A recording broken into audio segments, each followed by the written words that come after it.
Good afternoon વિદ્યાર્થી મિત્રો, Saint Xavier's school આદિપુરના ઈ ક્લાસીસમાં આપ સૌનું હાર્દિક સ્વાગત છે. ધોરણ 7 એનસીઆરટી વિજ્ઞાન પ્રકરણ 11 પ્રાણીઓ અને વનસ્પતિઓમાં વહન. આ વિડીયોમાં આપણે આ પ્રકરણની માહિતી મેળવીએ. પ્રકરણ 11 પ્રાણીઓ અને વનસ્પતિઓમાં વહન.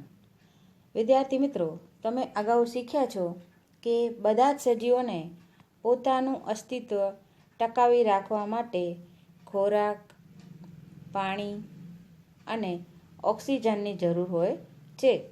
સજીવોને આ બધું શરીરના એક ભાગથી બીજા ભાગમાં પહોંચાડવું જરૂરી છે. દરેક સજીવ, કોઈ પણ સજીવ હોય તેને આ બધી વસ્તુ ખોરાક, પાણી, ઓક્સિજન એ એક ભાગમાંથી બીજા ભાગમાં પહોંચાડવું જરૂરી છે. આ ઉપરાંત પ્રાણીઓને ઉત્સર્ગ પદાર્થો એટલે કે જે નકામા પદાર્થો છે તે શરીરના જે ભાગમાંથી નિકાલ કરી શકાય ત્યાં પણ પહોંચાડવા જરૂરી છે. તમને આશ્ચર્ય નથી થતું કે આ બધું કેવી રીતે થતું હશે કે હવા, પાણી, ખોરાક દરેક ભાગમાં પહોંચતું હશે અને પછી જે નકામા પદાર્થો છે, ઉત્સર્ગ પદાર્થો છે તે નિકાલ પામતા હશે? તો આ એક આશ્ચર્યની વાત છે કે આ બધું કેવી રીતે થતું હશે. તો તમે તમારી ચોપડીમાં બાજુમાં આપેલી આકૃતિ 11.1 જુઓ. શું તમને હૃદય અને રુધિર વાહિનીઓ દેખાય છે? જુઓ આકૃતિની અંદર બરાબર ધ્યાનથી. તેઓ આ બધા જ પદાર્થોનું વહન કરે છે. ખોરાકનું, હવાનું, પાણીનું, આ બધાનું જ વહન આ હૃદય અને રુધિર વાહિનીઓ કરે છે અને સાથે મળીને પરિવહન તંત્ર બનાવે છે. કયું તંત્ર બનાવે છે? આ બધા ભેગા થઈને પરિવહન તંત્ર બનાવે છે. આ પ્રકરણમાં તમે વનસ્પતિ અને પ્રાણીઓમાં વહનનો અભ્યાસ કરશો. તો જુઓ, બાજુમાં આકૃતિ આપેલી છે તમારી ચોપડીમાં. જે વાદળી કલરથી દર્શાવેલ છે એ છે શિરાઓ અને જે લાલ રંગથી દર્શાવેલ છે એ બધી ધમનીઓ છે. તો જુઓ તમે આકૃતિમાં માથાથી લઈને પગના તળિયા સુધી ધમનીઓ અને શિરાઓથી આપણું શરીર ઘેરાયેલું છે. બરાબર વચ્ચે અહીંયા જુઓ હૃદય આવેલું છે, જેની અંદર બ્લુ કલર પણ દેખાય છે, વાદળી કલર પણ લાલ કલર પણ દેખાય છે. એટલે કે એની અંદર ધમની અને શિરાઓ બને છે. અને બાકી આખા શરીરની અંદર તમે જોઈ શકો છો વાદળી અને લાલ રંગની જે આપણે ધમની અને શિરાઓ કીધી છે તો એ તમે જોઈ શકો છો, આપણે જોઈ રહ્યા છીએ. તો આપણું શરીર આ રીતે આખું શિરા અને ધમનીઓથી ઘેરાયેલું છે અને જેના દ્વારા શેનું વહન થાય છે? આખા શરીરમાં ખોરાકનું, હવાનું, પાણીનું વહન થાય છે. આ ઉપરાંત જે નકામા ઉત્સર્ગ દ્રવ્યો છે એ નિકાલ પામે છે. હવે આપણે વાત કરીએ પ્રાણીઓ અને વનસ્પતિમાં વહન વિશે. એમાં સૌથી પહેલાં આપણે જાણીએ પ્રાણીઓમાં વહન વિશે. તો રક્તકણ એટલે કે આરબીસી એ એક પ્રકારના કોષો છે. રક્તકણ શું છે? એક પ્રકારના કોષો છે જે લાલ રંજક કણ હિમોગ્લોબિન ધરાવે છે. શું ધરાવે છે? રક્તકણ લાલ રંજક કણ હિમોગ્લોબિન ધરાવે છે. હિમોગ્લોબિન ઓક્સિજન સાથે જોડાય છે જે આપણે શ્વાસોશ્વાસ દ્વારા લઈએ છીએ. શરીરના બધા ભાગોને અને અંતે કોષો સુધી પહોંચાડે છે. હિમોગ્લોબિન વિના શરીરના બધા ભાગોને સક્ષમ રીતે ઓક્સિજન પહોંચાડવો ખૂબ જ અઘરું છે. એટલે કે ઓક્સિજન જો શરીરમાં પહોંચાડવું હોય તો એના માટે શું જરૂરી છે? હિમોગ્લોબિન. હિમોગ્લોબિન વગર આપણે આખા શરીરની અંદર ઓક્સિજન પહોંચાડી શકતા નથી. એટલે ખૂબ અઘરું કામ બની જાય છે. હિમોગ્લોબિનની હાજરીને લીધે રુધિરનો રંગ લાલ છે. રુધિરનો રંગ લાલ શા માટે છે?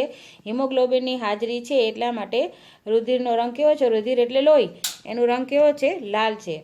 ત્યાર પછી આપણે વાત કરીએ રુધિરમાં રહેલા શ્વેતકણોની. WBC એ આવેલ છે જે શરીરમાં પ્રવેશતા જીવાણુઓ સામે લડે છે. શ્વેતકણો શું કરે છે?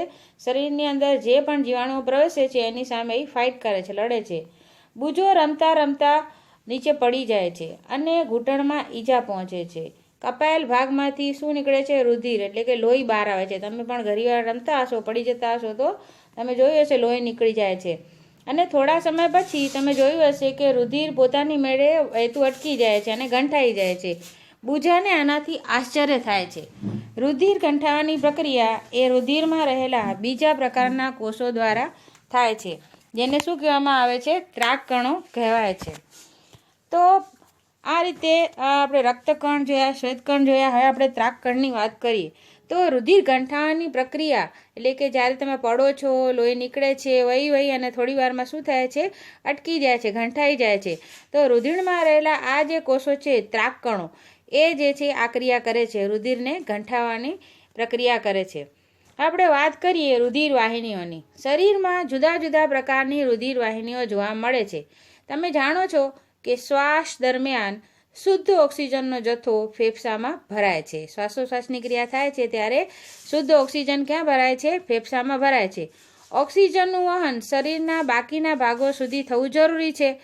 તો રુધિરના કોષોમાંથી કાર્બન ડાયોક્સાઇડ સહિતના ઉત્સર્ગ દ્રવ્યો એકત્રિત કરે છે.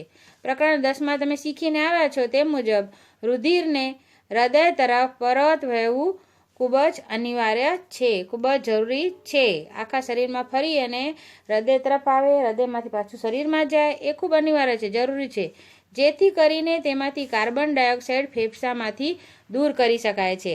કારણ કે આપણે નાકની અંદર જોજો, બે તમે નસકોરો જોઈ શકો છો, એકમાંથી ઓક્સિજન જાય છે અંદર અને બીજામાંથી કાર્બન ડાયોક્સાઇડ બહાર આવે છે.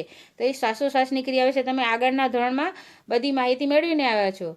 તો કાર્બન ડાયોક્સાઇડ ફેફસામાંથી દૂર કરી શકીએ છીએ. તેથી બે પ્રકારની રુધિર વાહિનીઓ, ધમની જે તમે આકૃતિમાં જોઈ લાલ રંગથી દર્શાવેલ છે, અને શીરા જે વાદળી કલરથી દર્શાવેલ છે આકૃતિ 11.1માં. તો આ રુધિર વાહિનીઓ છે ધમની અને શીરા. હવે ધમનીનું શું કાર્ય છે? તો ધમની હૃદયમાંથી ઓક્સિજનયુક્ત રુધિર શરીરના વિવિધ ભાગો તરફ લઈ જાય છે. વિદ્યાર્થી મિત્રો, એકવાર બરાબર ધ્યાનથી ફરીથી સાંભળો. ધમની જે છે એ હૃદયમાંથી ઓક્સિજનયુક્ત જે રુધિર છે, ઓક્સિજનવાળું જે રુધિર છે, લોહી છે, એ શરીરના વિવિધ ભાગો તરફ લઈ જાય છે, માથાથી લઈને પગના તળિયા સુધી.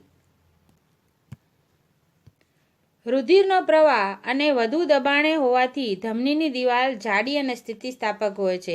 ધમનીની દિવાલ કેવી હોય છે? જાડી હોય છે અને સ્થિતિસ્થાપક હોય છે, એટલે રબર જેવી, એટલે ખેંચી શકાય, ખેંચો તો લાંબી થઈ જાય અને છોડી દો તો નાની થઈ જાય. સ્પ્રિંગ અને રબર બધા હોય છે ને, એ કેવા હોય છે? સ્થિતિસ્થાપકતાનો ગુણ ધરાવે છે. તો એવી એની દિવાલ હોય છે. તો ચાલો આપણે ધમની દ્વારા રુધિરના પ્રવાહનો અભ્યાસ કરવા માટે એક પ્રવૃત્તિ કરીએ. પ્રવૃત્તિ 11.1. તમારા જમણા હાથની તર્જની અને મધ્યમાં પ્રથમ બે આંગળીઓ, જે પ્રથમ બે આંગળીઓ છે એને શું કહેવાય છે? તર્જની અને મધ્યમાં, ને ડાબા કાંડાની અંદરની બાજુએ મૂકો. શું તમને ધબકારા જેવો હલનચલનનો અનુભવ થાય છે? ડાબા કાંડા પર મૂકો. જુઓ, તમે હાથ લગાવીને તમારી પ્રવૃત્તિ અત્યારે જ કરવાની છે. શું તમને ધબકારા જેવો હલનચલનનો અનુભવ થાય છે? આની પાછળનું કારણ શું હોઈ શકે? આ હલનચલનને નાડી ધબકાર કહેવામાં આવે છે. શું કહેવામાં આવે છે? અંગ્રેજીમાં કહેવાય પલ્સ, અને ગુજરાતીમાં શું કહેવાય? નાડી ધબકાર કહેવામાં આવે છે. જે ધમનીના રુધિર વહેવાના કારણે થાય છે. આ શા માટે થાય છે ધબકાર? રુધિર જે છે એ ધમનીમાંથી વહે છે. આપણે જોયું, ધમનીઓ માથાથી લઈને પગના તળિયા સુધી આખા શરીરમાં આવેલ છે. તો ધમનીમાં રુધિર વહેવાના કારણે આ નાડી ધબકાર થાય છે. 1 મિનિટમાં થતા નાડી ધબકારની તમે ગણતરી કરો. તમે તમારી ઘડિયાળમાં ટાઈમ જુઓ અને નાડી જે તમને કીધું હોય તે આંગળીઓ રાખી અને ધબકારની ગણતરી કરો કે 1 મિનિટની અંદર કેટલા ધબકાર થાય છે. તમે કેટલા નાડી ધબકાર ગણી શકો છો? એ 1 મિનિટમાં થતા નાડી ધબકારને નાડી દર કહેવામાં આવે છે. 1 મિનિટની અંદર જેટલા પણ નાડી ધબકાર થાય એને શું કહેવામાં આવે છે? પલ્સ રેટ, એટલે કે નાડી દર કહેવામાં આવે છે. આરામદાયી સ્થિતિમાં મનુષ્યમાં નાડી જે છે, જ્યારે તમે આરામદાયક સ્થિતિમાં હો, તંદુરસ્ત હો, ત્યારે 1 મિનિટની અંદર લગભગ કેટલી વાર નાડી ધબકાર થાય છે? 72 થી 80 વખત થાય છે. તમારા શરીરના બીજા ભાગો એવા શોધો જ્યાં તમને નાડી ધબકાર અનુભવી શકો છો. દરેક નાડી તો આપણે જાણીએ છીએ, દરેક જગ્યાએ ધમની તો છે જ, તો ધબકાર પણ હશે. તો તમે બીજી કઈ જગ્યાએથી તમને અનુભવ થાય છે ધબકારનો, એ પણ તમે અનુભવો. તો ઘરે બેઠા છો, આ પ્રેક્ટિકલ તમે ઘરે કરી શકો છો, પ્રેક્ટિસ કરી શકો છો. તમારું પણ જુઓ, તમારા ભાઈ બહેનનું પણ જુઓ અને ગણો કે 1 મિનિટની અંદર કેટલી વાર નાડી ધબકાર થાય છે. તમારા પોતાના અને તમારા સહપાઠીના નાડી ધબકાર પ્રતિ મિનિટે નોંધો. તમારા ફ્રેન્ડ્સ પણ હોય આજુબાજુમાં, તો એમને પણ લઈ આવો ઘરે અને એમના પણ નાડી ધબકાર 1 મિનિટની અંદર નોંધો. પ્રતિ મિનિટ એટલે 1 મિનિટમાં. તમે મેળવેલા અંકો કોષ્ટક 11.1માં નોંધો અને તેની તુલના કરો. તમારા મિત્રો સાથે, તમારા ભાઈ બહેન સાથે, તમારા પેરેન્ટ્સ સાથે તુલના કરો કે કોનો કેટલા 1 મિનિટની અંદર નાડી ધબકાર. જુઓ અહીં આકૃતિ 11.2 કાંડામાં નાડી ધબકાર. તો આ રીતે તમારે કાંડા પર બે આંગળીઓ મૂકી, પહેલી અને બીજી આંગળી મૂકવાની છે અને બહુ વધારે દબાવવાનો નથી, સાધારણ જ પ્રેશર દેવાનો છે અને તમે આ રીતે નાડી ધબકાર જે છે એ ગણી શકો છો અને અનુભવી શકો છો. એ જ આવી જ રીતે આંગળીઓ મૂકી અને તમારે તમારા ભાઈ બહેન કે મિત્રો કે મમ્મી પપ્પાના આ રીતે તમે નાડી ધબકાર ગણી શકો છો. અને કોષ્ટકની અંદર એની નોંધ તમારે ચોક્કસથી લેવાની છે કે 1 મિનિટની અંદર દરેકના નાડી ધબકાર કેટલી વાર થાય. તો આ છે કોષ્ટક 11.1 નાડી ધબકાર. એમાં તમારે ક્રમ આપેલા છે અને અહીંયા તમારે બધાના નામ લખવાના છે અને પ્રતિ મિનિટે 1 મિનિટમાં કેટલી વાર નાડી ધબકાર થાય છે એ તમારે નોંધવાનું છે. સાધારણ અને આરામદાયી તંદુરસ્ત સ્થિતિમાં તમને ખબર છે 72 થી 80 વખત થાય છે. હવે કોના ઓછા થાય છે વધારે થાય છે એ તમે ગણતરી કરશો તો તમને જાણકારી મળશે. અને આ કોષ્ટક જે છે તમારે ભરવાનું છે. હવે આપણે વાત કરીએ શીરા, જે આકૃતિ 11.1માં વાદળી કલરથી દર્શાવેલ છે. તો શીરા એ એક એવી રુધિર વાહિનીઓ છે જે કાર્બન ડાયોક્સાઇડ યુક્ત રુધિરને શરીરના જુદા જુદા ભાગોમાં હૃદય તરફ લઈ જાય છે. ધમની શું લઈ જતી હતી? ઓક્સિજન યુક્ત રુધિર. અને શીરા શું લઈ જાય છે? કાર્બન ડાયોક્સાઇડ યુક્ત રુધિર શરીરના ભાગોમાંથી હૃદયમાં લઈ જાય છે. શીરાની દિવાલ પાતળી હોય છે, જ્યારે ધમનીની કેવી હતી? જાડી હતી. શીરાની કેવી હોય છે? પાતળી હોય છે. શીરામાં વાલ્વા આવેલા હોય છે જે રુધિરને માત્ર હૃદય તરફની દિશામાં જ જવા દે છે. શરીરમાંથી ફક્ત ક્યાં જાય છે? હૃદયમાં જ રૂહીને લઈ જવા માટે શું આવેલા હોય છે? એની અંદર વાલ્વા આવેલા હોય છે. જો અહીંયા આકૃતિ બતાવેલી છે તમારી ચોપડીમાં 11.3 પરિવહન તંત્રની યોજનાકીય આકૃતિ. તમે જોઈ શકો છો અહીંયા પર ફેફસા આપેલા છે, પછી આ ધમની આવેલી છે, ફુસ્ફુસીય ધ્વનિ, પછી આ ફુસ્ફુસીય શીરા તમે જોઈ શકો છો. આ હૃદયમાં લઈ જાય છે અને આ શરીરમાં લઈ જાય છે. તમે જુઓ ધમની શું કરે છે? શરીરમાં લઈ જાય છે અને શીરા શું કરે છે? હૃદયમાં રુધિરને લઈ જાય છે. એ આ ધમનીની અંદરથી જતું રુધિર કેવું છે? ઓક્સિજન યુક્ત છે. અને શીરામાંથી જતું રુધિર કેવું છે? કાર્બન ડાયોક્સાઇડ યુક્ત, જેની આપણે આગળ ચર્ચા કરી. હવે આકૃતિ 11.3 જુઓ. શું તમે ધમનીઓને નાની વાહિકાઓમાં વિભાજિત થયેલા જોઈ શકો છો? જુઓ અહીંયા ધમનીઓ નીચે જુઓ રુધિર કેશિકાઓ સ્વરૂપે આવેલી છે, નાની નાની વાહિકાઓમાં વિભાજિત થયેલી છે. તે આગળ પેશીઓ પાસે જતાં વધુ પાતળી નળીમાં વિભાજિત થઈ જાય છે. અત્યંત પાતળી હોય છે જેને શું કહેવામાં આવે છે? કેશિકાઓ કહેવામાં આવે છે. કેશ જેવી પાતળી હોય છે. કેશ એટલે વાળ. તમને સમાનાર્થી શબ્દ ખબર છે, તમે ગુજરાતીમાં ભણો છો. તો કેશિકાઓ એટલા માટે એને કહેવામાં આવે છે અત્યંત ઝીણી હોય છે. એટલે આ કેશિકાઓ ફરીથી જોડાણ પામી અને શીરા બનાવે છે. તો જુઓ આ રીતે અહીંયાથી ધમની જે છે ઝીણા ઝીણા ભાગોમાં વિભાજિત થાય છે, નાના નાના ને કેશિકાઓ બને છે અને પછી પાછી બધી જોડાઈ અને શું શેમાં રૂપાંતર પામે છે? અહીંયા પાછી શીરાની અંદર રૂપાંતર પામે છે. તો આ કેશિકાઓ ફરીથી જોડાણ પામી શીરા બનાવે છે અને ફરીથી એ રુધિર ક્યાં ઠાલવે છે? જો અહીં આકૃતિમાં બતાવેલ છે. ફરીથી આ બધી રુધિર ક્યાં ઠાલવે છે? હૃદયની અંદર ઠાલવે છે. હવે આપણે વાત કરીએ હૃદયની. અંગ્રેજીમાં એને શું કહેવામાં આવે છે? હાર્ટ કહેવામાં આવે છે. હૃદય એ સતત ધબકતું અને પંપ તરીકે કાર્ય કરતું અંગ છે. હૃદય શું છે? તો હૃદય એ સતત ધબકતું, કોઈ દિવસ પણ રોકાતું નથી, કોઈ દિવસ એનું કામકાજ અટકતું નથી. એ અટકી જાય તો આપણે અટકી જઈએ. તો ધબકતું અને પંપ તરીકે કાર્ય કરતું અંગ છે જે રુધિર અને તેમાં રહેલા દ્રાવ્યોનું વહન કરે છે. શેનું વહન કરે છે? રુધિર એટલે કે લોહી અને લોહીની અંદર રહેલા દ્રાવ્યોનું આખા શરીરની અંદર વહન કરવાનું કાર્ય કરે છે. વિચારો, એક પંપ જે વર્ષો સુધી અટક્યા વિના, એટલે કે જ્યાં સુધી આપણે જીવિત છીએ ત્યાં સુધી આપણું જીવન છે, તો અટક્યા વિના કાર્ય કરે છે એ તદ્દન અશક્ય. છતાં પણ આપણું હૃદય અટક્યા વિના પંપ તરીકે કાર્ય કરે છે. ચાલો હવે આપણે આ હૃદય વિશે અભ્યાસ કરીએ કે જે આપણે જીવન છે ત્યાં સુધી સતત અટક્યા વગર વર્ષો સુધી કાર્ય કરે છે. હૃદય એ ઉરસ ગુહામાં આવેલું છે. ક્યાં આવેલું છે? ઉરસ ગુહામાં આવેલું, નીચેની બાજુએ અને થોડું ડાબી બાજુએ નમેલું હોય છે. વિદ્યાર્થી મિત્રો, તમને પરીક્ષામાં પૂછે હૃદયનું સ્થાન ક્યાં છે શરીરમાં, તો તમે શું લખશો? હૃદય એ ઉરસ ગુહામાં આવેલું, નીચેની બાજુએથી થોડું ડાબી બાજુએ નમેલું હોય છે. આંગળીઓ અંદરની તરફ વાળીને મુઠ્ઠી વાળો. તમારું હૃદય સામાન્યપણે હાથની મુઠ્ઠી જેટલું કદ ધરાવે છે. દરેકની પોતપોતાની મુઠ્ઠીનો સાઇઝ અલગ અલગ હોય છે. તો એવી જ રીતે તમારી જેટલી મુઠ્ઠી બને એટલી સાઇઝનું સામાન્યપણે હૃદયનું કદ હોય છે, દરેકનું પોતપોતાના શરીરનું. જો ઓક્સિજન યુક્ત અને કાર્બન ડાયોક્સાઇડ યુક્ત રુધિર ભેગું થાય તો શું થાય? બોલો, ઓક્સિજન યુક્ત તો શેમાં છે? ધમનીમાં. અને કાર્બન ડાયોક્સાઇડ યુક્ત લોહી તો ક્યાં છે? શીરામાં. હવે જો આ બંને ભેગા થઈ જાય તો ઓક્સિજનવાળું અને કાર્બન ડાયોક્સાઇડવાળું, તો આવું થતું રોકવા માટે હૃદયને 4 ખંડમાં વહેંચવામાં આવે છે. આવું ન થાય એટલા માટે હૃદયને શું કરવામાં આવે છે? 4 ખંડમાં વહેંચવામાં આવે છે, જેમાં 2 ખંડને છે કર્ણક કહેવાય છે અને 2 ખંડને ક્ષેપક કહેવામાં આવે છે. અહીંયા તમે આકૃતિ જોઈ શકો છો. હૃદયની તમારી આકૃતિમાં આપેલી, તમારી ચોપડીમાં આપેલી છે મનુષ્ય હૃદયનો છેદ. અહીંયા જે આકૃતિ પરીક્ષામાં પૂછે નામ નિર્દેશવાળી આકૃતિ દોરો, તો તમારે આ જ આકૃતિ દોરવાની, હૃદયની નામ નિર્દેશવાળી આકૃતિ. તમે જોઈ શકો છો એમાં પણ વાદળી કલર દેખાય છે એ કાર્બન ડાયોક્સાઇડ યુક્ત ધરાવતી શીરામાંથી લાવેલું છે, અને જે લાલ દેખાય છે એ ઓક્સિજન યુક્ત રુધિર જે ધમની દ્વારા લાવેલું છે. તો અહીંયા જુઓ આકૃતિની અંદર અહીંયા ઉપર મહાશિરા બતાવેલી છે, મહાધમની છે, પછી જમણું કર્ણક છે, ડાબું કર્ણક છે, ફુસ્ફુસીય ધમની છે, ફુસ્ફુસીય શિરા છે. સંપૂર્ણપણે 2 ભાગમાં વિભાજિત કરતો પડદો તમે જોઈ શકો છો. અહીંયા હૃદયને અને આ બંનેને 2 ભાગમાં વિભાજિત કરે છે. પછી ડાબું ક્ષેપક બતાવેલું છે અને જમણું ક્ષેપક બતાવેલું છે. તમે જોઈ શકો છો જમણી સાઈડનું બધું કામકાજ કોનું છે? શિરાનું. અને ડાબી સાઈડનું બધું કામકાજ કોનું છે? ધમનીનું છે. તમે આકૃતિ પરથી જોઈ શકો છો. તો આ જે નીચેના 2 ખંડ છે એ ક્ષેપક તરીકે ઓળખાય છે. તમે આકૃતિ 11.4 જોઈ.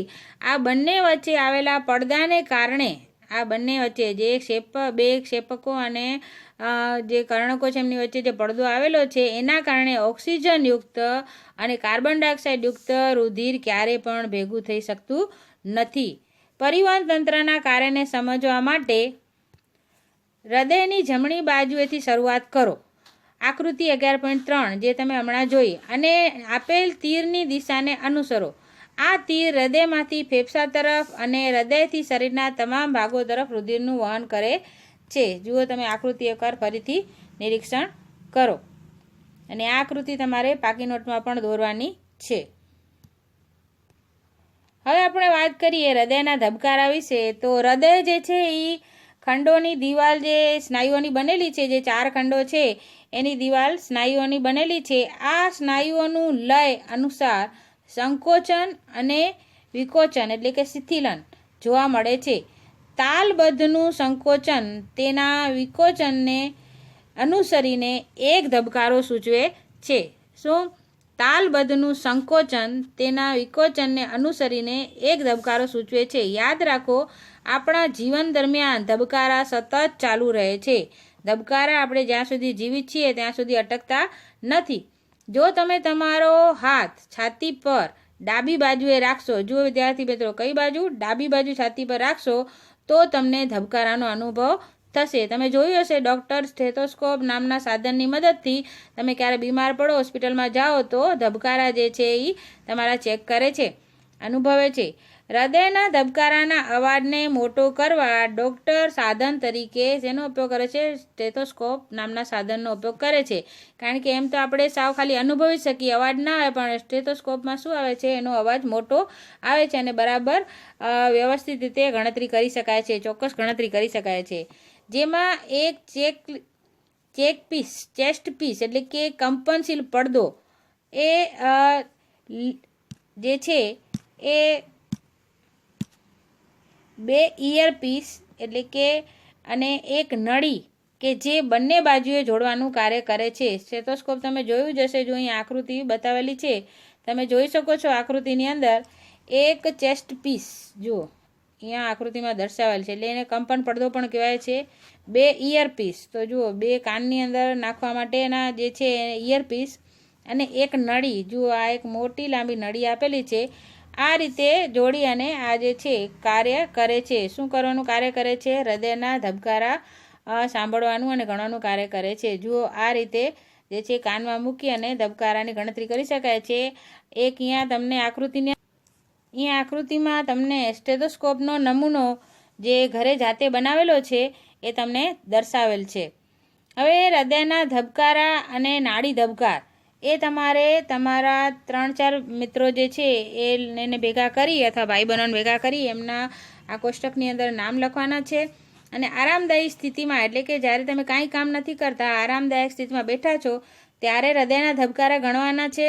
અને તમને ખબર છે તંદુરસ્ત અને વ્યવસ્થિત માણસ જે છે જે આરામદાયી સ્થિતિમાં બેઠો છે એના 72થી 80 જે 1 મિનિટમાં ધબકારા આવે છે એ તમારે વધારે છે કે ઓછા થાય છે ગણવાના છે. તે નાડી દર પણ તમને આવડે છે કેવી રીતે ગણવાનું છે. 2 આંગળીઓ મૂકી અને નાડી પર તમારે ગણતરી કરવાની છે.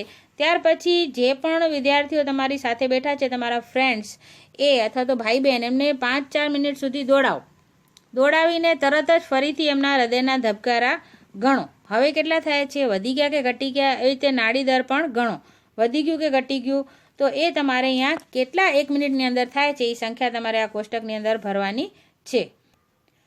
ગરણીનો પહોળો ભાગ હૃદય તરફ છાતી પર તમે રાખો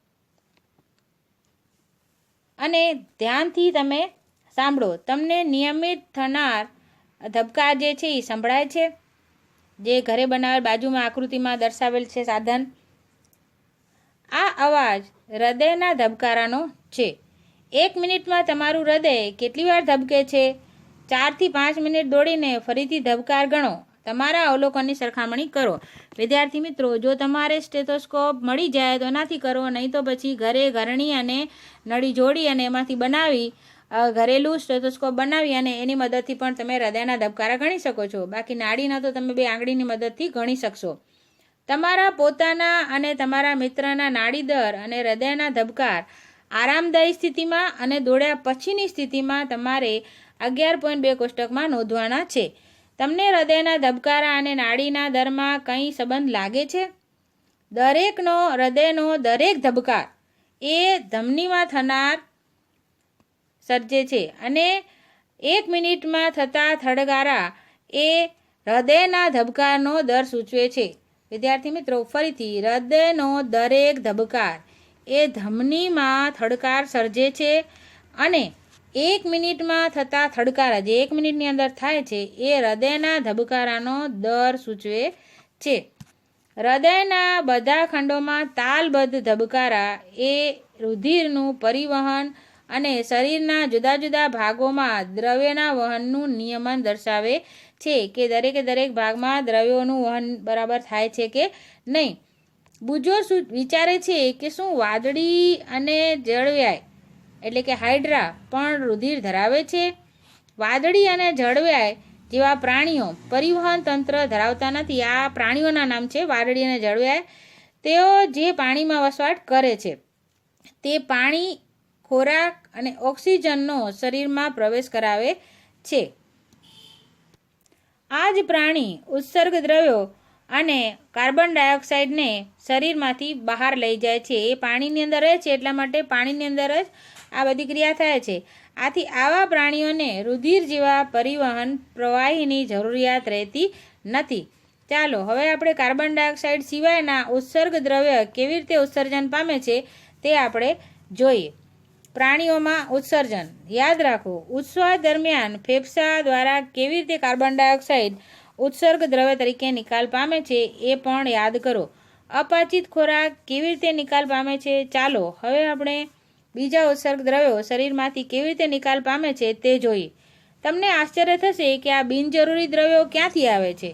જ્યારે આપણા કોષો કાર્ય કરે છે ત્યારે કેટલાક નકામા પદાર્થો મુક્ત થાય છે. આપણું શરીર આખું કોષોનું બનેલું છે, તમે જાણો છો.